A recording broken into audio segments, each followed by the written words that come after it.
On s'est inspiré dans les costumes et dans le thème du romantisme un peu, justement des romans un peu gothiques du 19e. On a cherché comment on pouvait en fait théâtraliser quelque chose avec une pianiste et une soprano et qui soit pas forcément du théâtre, mais qui soit un récital en fait théâtralisé.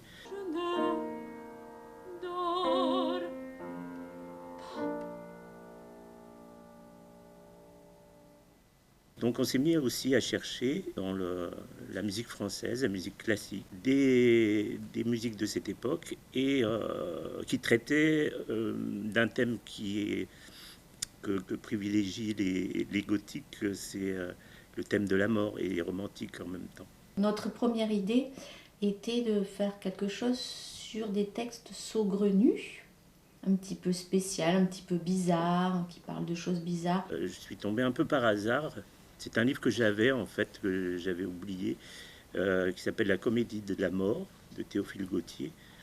Et il y avait tous les éléments pour traiter de ce sujet. Et finalement, on s'est rendu compte qu'il y avait pas mal de mélodies bizarres, entre guillemets, qui parlaient des fantômes, de cimetières, de l'au-delà, de la mort. Les textes ont été choisis en fonction de leur place entre les mélodies. Aussi bien qu'un tombeau, C'est un lit de parade, c'est un trône, un hôtel, un buffet. une estrade. Pour que ça corresponde, qu'il y ait une continuité ou alors carrément une vraie cassure qui nous emmène ailleurs.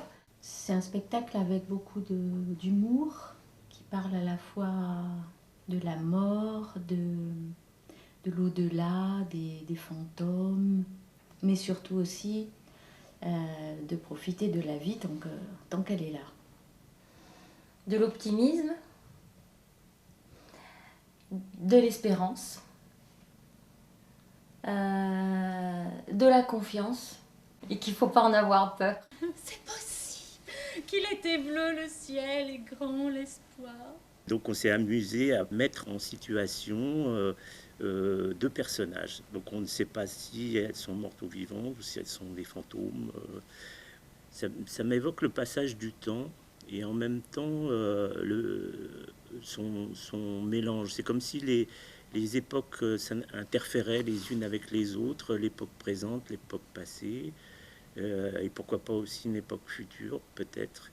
Pour moi c'est vraiment un travail sur le temps qui se mélange et sur est-ce que la personne que j'ai en face de moi est-elle vivante ou a-t-elle disparu mais que moi je la vois encore? Est-ce qu'elle existe vraiment? Est-ce que moi à ses yeux j'existe vraiment ou je suis peut-être un fantôme aussi?